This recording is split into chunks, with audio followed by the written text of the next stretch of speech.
Assalamu alaikum, students. Students, today we are going to start our new topic of the grammar. Initially, we have learned about uh, tenses. After that, we completed our chapter of narration. And today, in this episode, in this series, we'll start and we are going to start a new chapter of the grammar that is about active and passive voices. आज हम देखेंगे कि active voice और passive voices क्या होती है, उसके क्या किरदार है, ग्रामर में उसकी क्या पोजीशन है और ये कहाँ का इस्तेमाल होता है और इसकी जो है ना दीगर इसकी टाइप्स क्या है और इसको हम फिक्रे को एक्टिव से पैसिव में जो है ना जब कन्वर्ट करते हैं तो कौन कौन सी चेंजेस भी आती है, ये सारा हम इसी एपिसोड में देखेंगे. So let's begin.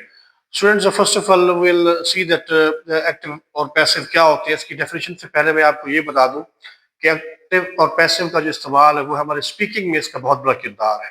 मिसाल के तौर पर हम डेली बेसिस पे हम ये कहते हैं ये काम किया जाता है, क्रिकेट खेली जाती है, सवाल किया जाता है, ये चीज़ पूछी जाती है, सेब खाए जाते हैं या क्रिकेट खेली जा रही है. ठीक है, तो हम जो है ना वो मोस्टली हम इसका पैसिव वॉइस में इस्तेमाल किया जाता है. ठीक है, क्योंकि पैसिव वॉइस में आप ये देखते हैं कि इसमें सब्जेक्ट का कोई किरदार नहीं होता, इसमें सब्जेक्ट मोस्टली होता ही नहीं है. तो we can see that active and passive are very important as far as the speaking is concerned. So first of all, we'll see the definition of active and passive voices. Active voice और passive voice, जैसे कि नाम से जाहिर है कि active से मुराद ये होता है जो एक्टिव होता है, जो काम करने वाला होता है, जो डूअर होता है, और पैसिव से मुराद होता है सुस्त, लिथार्जिक, लेजी, जो काम नहीं करता. फॉर द सेक एग्जांपल, अगर हम डेफिनेशन देखें एक्टिव वॉइस की तो उसमें हम देखते हैं कि when the doer of the action is the subject. ठीक है, the sentence is called active voice.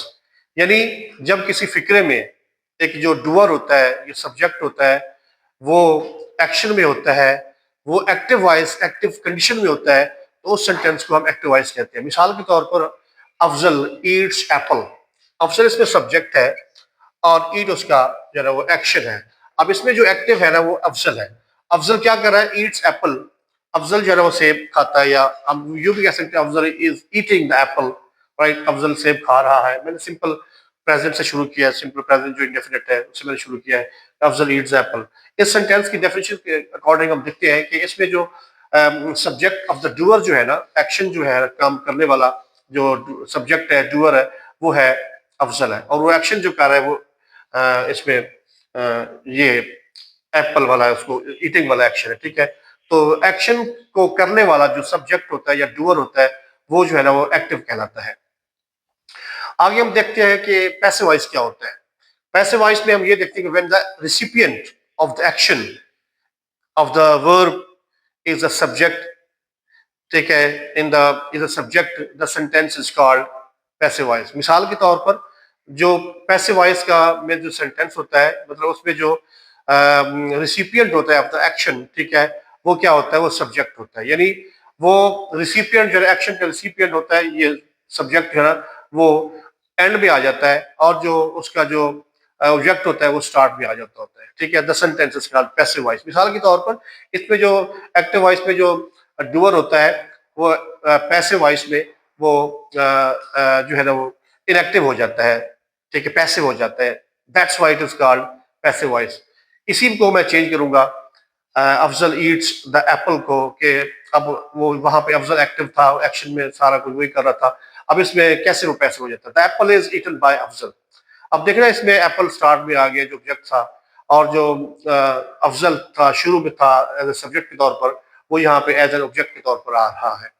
तो हमने ये देखा, दोनों की डेफिनेशन से हमने ये अंदाजा लगाया कि इसको हम जब हम कंक्लूड करेंगे तो we can say that in active voice sentence the doer of the action is the subject and subject is the doer, and subject is an active sort of person, right, while the object is not active. As far as the passive voice is concerned, in this form of sentence, the action or the doer is become, we can say, passive voice of the recipient, we can say. सो इसमें हम देखते हैं कि जो काम करने वाला होता है वो जो है ना वो एंड पे चला जाता है, वो उसका पैसिव बन जाता है। इसीलिए जो है ना वो जो स्टार्ट में आता है वो एंड में चला जाता है, और जो एंड वाला फिक्र है वो शुरू में आ जाता होता है। तो ये सर डेफिनेशन थी। मजीद हम इसके बारे में ये देखते हैं कि मैंने नोट लिखा है नीचे कि इसको कैसे हमने आगे डिफाइन करना है कि when a sentence is rewritten in the passive voice, यानी जब हम किसी भी सेंटेंस को पैसिव वॉइस में दोबारा उसको लिखते होते हैं, the object of the sentence become the subject, यानी जो ऑब्जेक्ट होता है सेंटेंस का वो यहाँ पे पैसिव वॉइस में सब्जेक्ट बन जाता होता है।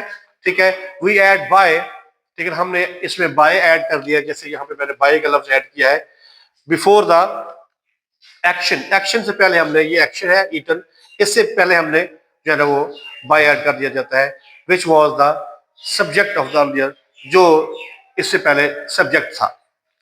स्टूडेंट ये थी आज की हमारी एक्टिव और पैसिव वॉइस की छोटी सी डेफिनेशन। आज हमने ये देखा है कि what is active and passive voices, what are the definitions, what are the meaning, and what is the role of the action and passive voice in our daily routine life, or what is the importance of this genre in grammar. Grammar भी इसका बहुत बड़ा किरदार, बहुत बड़ा role है, इसके बगैर ग्रामर इनकम्प्लीट है। As far as the levels are concerned, specially 9th level के ऊपर जो है ना वो इनिशियल लेवल, प्राइमरी लेवल के ऊपर इसको बहुत ज़्यादा इसकी इंपॉर्टेंस है, उसमें पढ़ाया जाता है, और इसके बगैर जो है वो कह रहे हैं कि ग्रामर इनकम्प्लीट है। आगे हम देखेंगे इसी एक्टिव पैसिव की, ये आज से यूं समझे कि इसकी सीरीज शुरू है, आज इसका इब्तदाई लेक्चर था। आगे हम देखेंगे सेंटेंस वाइज, टेंस वाइज, इसके जितने भी 12 टेंसेज हैं, ठीक है, उसको हम देखेंगे कि ये 12 टेंसेज में, वैसे तो नॉर्म में इस्तेमाल होता है 4 टेंसेज में, जो परफेक्ट कंटिन्यूस टेंसेज में है इसका इस्तेमाल नहीं होता, वो भी मैं बताऊंगा एंड में जाके उसका इस्तेमाल इसमें क्यों नहीं होता, उसकी भी एक रीजन है। ठीक है, तो अदरवाइज जो है ना वो बाकी जो 9 टेंसेज है उसको हम 1 बाय 1 जो है पढ़ेंगे नेक्स्ट लेक्चर में।